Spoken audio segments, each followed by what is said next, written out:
이 사건은 근데 그렇지만 셈자 모두가 다른 진술을 하고 있는 부분도 있습니다. 그렇기 때문에 사건의 실체적 진실을 밝히는 데까지는 이후에 진행이 될 대질신문 과정이 반드시 필요해 보이긴 해요.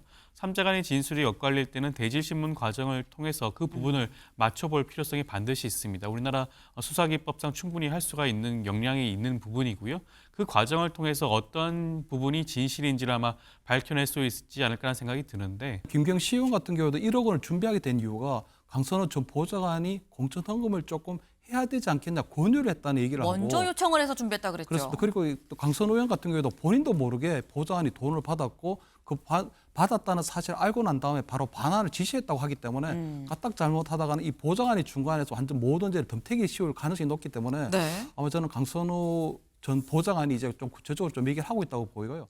즉시 반환했다더니 강선우, 김경 1억 본인 전세금으로 썼다라는 진술이 나왔습니다. 이게 지금 누가 한 얘기냐? 이 얘기 강선우 의원의 당시 보좌관, 남모 전 보좌관이 얘기를 했다라는 거예요. 같이 보시죠. 네.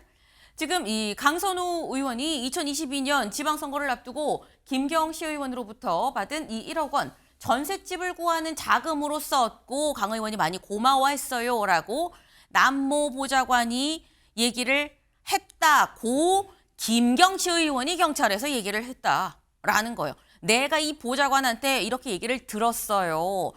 이 강선우 의원이 내가 준 돈 전세금으로 썼다고 라고 얘기를 하는 겁니다. 근데 기억하시나요? 김병기 의원과의 녹취는 이렇게 얘기했었거든요. 잠깐 들어보시죠. 어쨌건 그 1억 이렇게 그 돈을 갖다가 받은 지금 사무국장이 그러니까 보관하고 있었다는 거 아닙니까? 그런 것들이 일반인들이 이해하기는 쉽지 않은 얘기들이거든요. 정말 그냥 아무 생각이 없었던 거죠, 정말. 하여튼 이거 돈 돌려주시고요. 됐든 안 됐든 돈 돌려주시고. 제가 어쩌다 이렇게 됐을까요? 정말 이런 사람이 진짜 어쩌다 이렇게 됐을까요? 네, 들으셨죠? 김병기 의원이 그때 분명히 돈은 바로 돌려주시고 라고 얘기했고 네 그러면서 우는 목소리까지 지금 저희가 생생하게 들었습니다. 그리고 아까 들으셨죠? 어제 오전 9시에 조사받으러 가면서 뭐라고 했느냐. 저는 제 삶의 원칙이 있고 그 원칙을 지키면서 살아왔습니다. 라고 얘기를 했습니다. 그럼 윤경우 의원님, 삶의 원칙이 돈 받는 건 아닐 테니까 당연히 저희는 그 얘기를 듣고 저는 무고합니다. 억울합니다.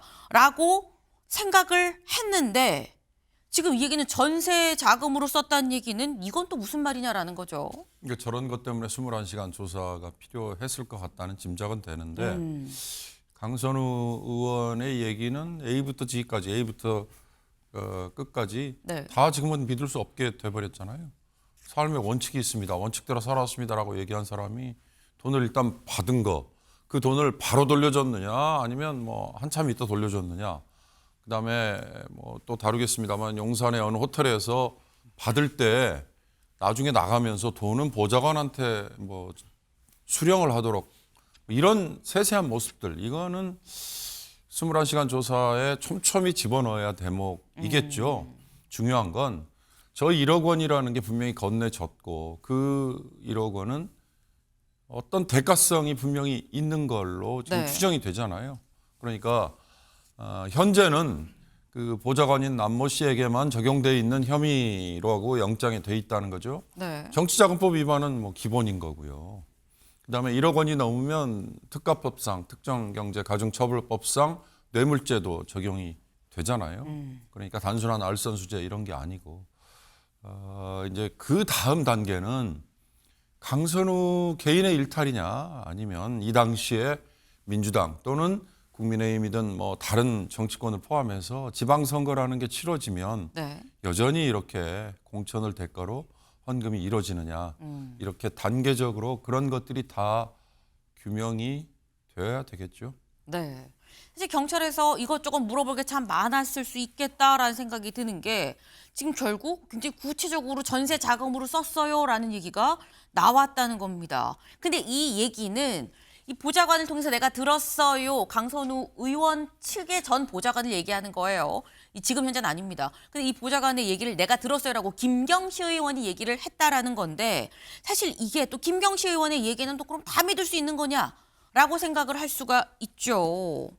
근데 김 의원의 말이 김경시 의원 말이 사실 거짓말일 수도 있는 건데 조선일보 기사 같이 볼까요? 강선우 1억 받고 뭘 이런 걸 다 전세 짓고 하는데 썼나? 라는 거죠. 뭘 이런 걸 다 주세요 라는 얘기를 내가 들었어요 라고 김경시 의원은 얘기를 하고 있다는 거예요. 김경시 의원의 진술을 좀 같이 보겠습니다.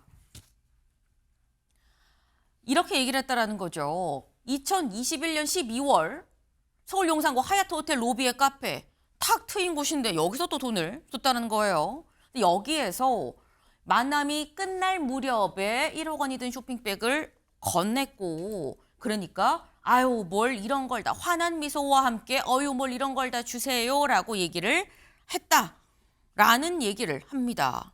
이게 만나자마자 돈을 줄 수가 없어서 이 쇼핑백을 테이블 아래에 좀 이 한동안 좀 두고 있다가 보좌관이 자리를 비우고 그때 줬어요라고 얘기를 했다라는 거예요. 조연선 변호사님.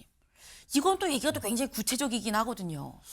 일단 진술의 신빙성을 따질 때는 얼마나 진술이 구체적인지 상세한지를 따져보기도 하거든요. 그렇다고 네. 한다면 김경시 의원의 진술이 굉장히 구체적입니다. 그 당시에 그런 상황이라든가 여러 가지 그런 여건들을 구체적으로 설명하고 있는 걸로 봤을 때는 뭐 일견 좀 진술의 신빙성을 좀 담보할 수 있는 게 아닌가라는 뭐 생각이 들 수도 있죠. 네. 이 사건은 근데 그렇지만 셈자 모두가 다른 진술을 하고 있는 부분도 있습니다. 그렇기 때문에 사건의 실체적 진실을 밝히는 데까지는 이후에 진행이 될 대질신문 과정이 반드시 필요해 보이긴 해요. 삼자 간의 진술이 엇갈릴 때는 대질신문 과정을 통해서 그 부분을 맞춰볼 필요성이 반드시 있습니다. 우리나라 수사기법상 충분히 할 수가 있는 역량이 있는 부분이고요. 그 과정을 통해서 어떤 부분이 진실인지를 아마 밝혀낼 수 있지 않을까라는 생각이 드는데 그리고 또 저는 이번 강선우 의원에 대한 조사가 뭐 다소 늦은 것이 아니냐라는 이런 일각의 비판이 있었는데 네. 저는 21시간을 조사한 것이 그만큼 수사당국 입장에서는 여러 가지 진술과 증거를 확보한 다음에 강선우 의원에 대한 조사를 진행을 했다라는 측면에서 이것은 지연된 것이 아니라 정확한 수사를 마무리 짓기 위한 그런 과정이었다고 보여지는 것이고요. 뭐 일각에서 이러한 부분들에 대해서 비판하는 시각은 이번 21시간 조사를 통해서 충분히 뭐 무마가 된 게 아닌가라는 생각까지 듭니다. 네. 결국 얘기들이 다 좀 엇갈리고 있기 때문에 여기에 대해서는 좀 대질 조사도 필요한 것 같다라는 말씀을 지금 하셨어요. 그리고 진술의 신빙성은 좀 얼마나 디테일한지 좀 구체적인지 여부에 따라 좀 달라지는데 이걸 보면 좀 구체적이다. 그래서 대질이 필요하다라고 말씀하셨는데 근데 이 진술만 구체적인 게 아니다라는 거죠. 보좌관의 진술도 또 굉장히 구체적입니다. 볼까요? 뭐라고 얘기했느냐. 우리가 셋이 만났다. 그 카페에서. 그런데 그러고 난 다음에 강선우 의원이 호텔 정문에서 차량에 탑승하자. 그러니까 만나고 갈 때 얘기를 하는 것 같아요. 만나고 차량에 탑승하자. 김경시 의원이 쇼핑백을 직접 차에 실으려고 했고 그때 강선우 의원이 이런 건 보좌진 주세요라고 얘기를 해서 그래서 나는 이게 돈인지 뭔지 모르고 쇼핑백을 받아서 차에 실었어요. 그래서 나는 돈을 받았는지 몰랐습니다. 라고 얘기를 하고 있다라는 거예요. 네. 김철현 위원님, 이게 말이 엇갈리죠. 지금 보면 김경시 의원은 만나서 내가 테이블 밑에 뒀다가 만나자마자 줄 수 없으니까 좀 있다가 한동안 좀 이 밑에 놔뒀다가 보좌관이 자리 비우고 내가 직접 강 의원한테 줬다는 얘기로 한 건데 보좌관은 그게 아니고 집에 갈 때 나는 그게 돈인지도 몰랐지만 집에 갈 때 쇼핑백을 보좌관으로 주세요. 그래서 내가 받아서 실은 것뿐이다. 이건 또 둘 다 구체적인데 둘 다 굉장히 다릅니다. 그래서 저는 조금 파편적으로 볼 때는 진술이 좀 다른데 네. 저는 강선우 의원의 전 보좌관이 조금 이제 까딱한 본인이 모든 죄를 덤태기 쓰게 생겼거든요. 네. 왜냐하면 김경시 의원 같은 경우도 1억 원을 준비하게 된 이유가 강선우 전 보좌관이 공천 헌금을 조금 해야 되지 않겠냐 권유를 했다는 얘기를 하고 먼저 요청을 해서 준비했다 그랬죠. 그렇습니다. 그리고 또 강선우 의원 같은 경우에도 본인도 모르게 보좌관이 돈을 받았고 그 받았다는 사실을 알고 난 다음에 바로 반환을 지시했다고 하기 때문에 까딱 잘못하다가는 이 보좌관이 중간에서 완전 모든 죄를 덤태기 씌울 가능성이 높기 때문에 네. 아마 저는 강선우 전 보좌관이 이제 좀 구체적으로 좀 얘기를 하고 있다고 보이고요. 다만 전체적으로 볼 때 보면 김경시 의원은 1억 원을 준비했고 강선우 의원에게 어떤 형태로든지 직접 줬다는 거고요. 그다음 강선우 전 보좌관 같은 경우에는 처음에는 쇼핑백인데 돈이 들은 줄 몰랐다고 하다가 구체적으로 이게 전세 자금이 섰다고 하는 부분이 있기 때문에 네. 전체적으로 그다음에 그 남모 보좌관 똑같은 진술을 하고 있고 강선호 의원이 결국은 돈을 받았다는 부분으로 되는 부분이 있거든요. 그런데 이 부분에 저는 좀 중요한 게 그때 본인이 저 좀 살려주세요. 그리고 제가 어떻게 하다 이 지경까지 왔는지 모르겠다고 하면서 김병기 그때 공천관리위원회 관사를 만났을 때 김 간사가 분명히 돈부터 돌려주라고 했는데 결국은 강선호 의원이 그 얘기 그 조언을 듣고서도 결국 돈을 돌려주지는 않은 거거든요. 그렇기 때문에 저는 아마 이런 부분에 있어서 아마 굉장히 앞으로도 지금 이 강선호 의원이 아마 지금 이 21시간의 조사를 받았기 때문에 네. 좀 쉽지는 않다고 보이는데 다만 권성동 의원 같은 경우에는 보면 통일부의 윤영호 본부장으로부터 3천만 원을 받고 난 다음에 바로 체포동의안이 국회 청구가 되고 구속이 됐거든요. 네. 그렇기 때문에 저는 강선호 의원에 대한 조사도 한 21시간 정도를 했고 강선호 전 보좌관이라든가 김경 시의원이 돈을 좀 구체적인 진술을 하고 있기 때문에 저는 아마 오늘이나 내일 정도에는 아마 경찰이 어느 정도 혐의가 다져졌기 때문에 국회 아마 이 체포동의안을 청구하는 그런 절차를 밟게 되지 않을까 뭐 이렇게 예상을 합니다. 지금 21시간의 조사 이후에 결국 강선 의원에 대한 체포동의안이 국회로 넘어오지 않겠냐라는 말씀을 하셨어요. 사실 강선 의원이 경찰 조사에서 뭐라고 얘기했는지는 아직 알려지지 않았죠. 다만 김경시 의원과 이 남모 보좌관 이 두 사람은 먼저 경찰 조사를 받았고 조사에서 이러이러한 얘기를 했어요라는 얘기들이 지금 나오고 있는 겁니다. 다만 두 사람 얘기가 지금 다르다라는 거죠. 그리고 사실 여기서 보면 이 강선우 의원의 전 보좌관, 남모 보좌관은 되게 억울했었던 것 같아요. 그러면서 동아일보 기사 같이 볼까요? 경찰에서 뭘 얘기했느냐? 거짓말 탐지기를 요청을 했다라는 겁니다. 네. 지금 여기 보겠습니다. 지금 현재 상황에서 김경시 의원은 남 씨가, 그러니까 보좌관이 먼저 1억을 요구했어요라고 얘기를 하고 있죠. 그런데 이 남모 보좌관은 무슨 얘기예요? 아닙니다. 라고 얘기를 하는, 난 돈이, 내가 옮긴 쇼백이 돈인지도 몰랐어요. 라고 얘기를 하고 있기 때문에 여기 과정에서 남 씨가 보좌관 측이 거짓말 탐지기 조사를 좀 해볼까요? 라고 먼저 얘기를 했다라는 이라는 거예요. 근데 이걸 보면 송영훈 변호사님, 또 양쪽 얘기가 둘 다 구체적인데 또 보좌관은 또 나 억울해요 거짓말 탐지기 합시다라고 하면 또 여기가 맞는 건가 또 솔깃하는 면도 없잖아 있긴 하고요.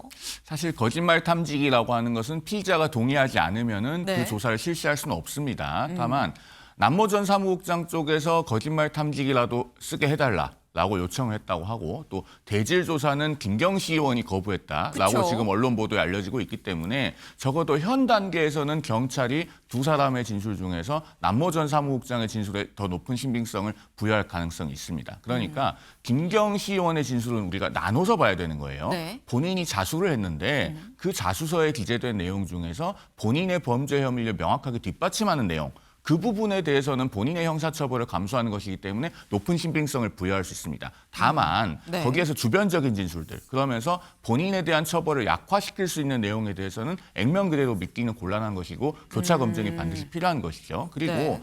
남모 전 사무국장의 진술은 전반적인 신빙성을 검증해 볼 수 있는 수단들이 있습니다. 예를 들면은 그 1억 원이 강선 의원의 전세 자금으로 쓰여졌다고 하는데 네. 1억 원이면 굉장히 큰 돈이기 때문에 보통 우리가 현금으로 전세 자금을 건네진 않습니다. 그쵸. 그래서 언제 강선 의원에게 전달됐는지 그리고 전세금으로 사용이 됐다면은 국회의원은 관보의 재산 내역이 매년 변동 업데이트가 되잖아요. 네. 거기 보면 전세권 신고가 있습니다. 그러면은 실제로 2022년에 전세를 얻은 것이 있는지 이런 것들이 경찰이 쉽게 파악이 가능하거든요. 그러면은 남모 전 사무국장의 진술에 대해서 지금쯤 이미 검증 과정을 거치고 있을 것으로 봅니다.